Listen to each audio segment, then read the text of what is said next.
As temperatures heat up, watching a movie in the AC becomes much more appealing. I like that. Nigel Smith from People magazine joins us now with a summer movie roundup.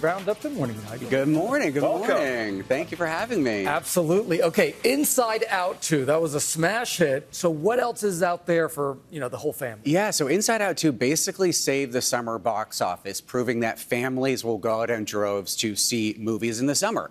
And so Despicable Me 4, which is coming out over July 4th weekend, a very robust time for the box office, is hoping to inject the summer box office with that same excitement. This is actually the 6th film in the Despicable Me franchise, which is kind of crazy to consider. We've seen them all at my house. I'm sure. Yes, we have. And that's also because there are some Minions movies, right? And so this sequel obviously puts the Minions, those adorable yellow critters, front and center. And this is the first film to introduce Mega Minions. Get it? Okay, yes. Yeah, and they're super-powered Minions that take over the movie. And, of course, you have Steve Carell back as Gru, Kristen Wiig voicing his wife, and you have Will Ferrell joining the franchise for the very first time as a French villain. Okay. So expect a lot of silly voice work, a lot of Looney Tunes style action, and just a lot of fun. Yeah, excellent. A lot of fun. Yeah. Looking forward to that. All right, switching gears, for people looking for that jump scare, what do you got for us? Yeah, jump scare. I just saw this movie last night, and I probably had about 6 jump scares and embarrassed myself a lot.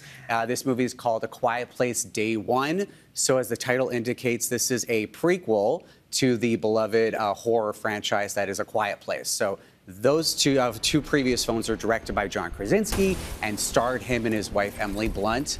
And this is the first film of the franchise to not star either of them because it goes back and takes place in New York City. So it transplants the action from the country to the bustling city of New York. And as you know, it's a very loud city. And the whole concept of the movie is these aliens will kill you if you make a sound. Okay. So it ups the stakes. Really okay, quiet. so that one's scary. Up Yeah. next, something for the dreamer.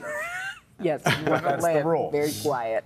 Something for the dreamers. For the dreamers, yeah. For the dreamers, we have a throwback. It's an old school Hollywood romance, the likes of which we don't really see anymore. Oh, this is supposed to be good. Yeah, it's called Fly Me to the Moon. It has Scarlett Johansson and Channing Tatum pairing up for the very first time ever, which is kind of crazy. Okay. Two of the biggest stars in the world, and they have insane chemistry as a NASA director and a plucky New York publicist who kind of butt heads, and then they eventually obviously fall for each other. This is a romance.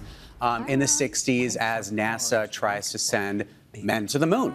And it looks great. It's a big old Hollywood school romance, and the costumes. If you like 60s style, Scarlett Johansson looks fabulous in this movie. Okay, we have about 30 seconds. What about Thrill Seekers? Thrill Seekers, yeah, you're going to want to check out a new movie on Netflix. It's called The Union. It's with Halle Berry and Mark Wahlberg. We have Mark Wahlberg kind of playing against type as a construction worker who teams up with a super spy played by Halle Berry. She's sporting her storm hair, and she looks amazing. It's a great action movie, a lot of twists and turns.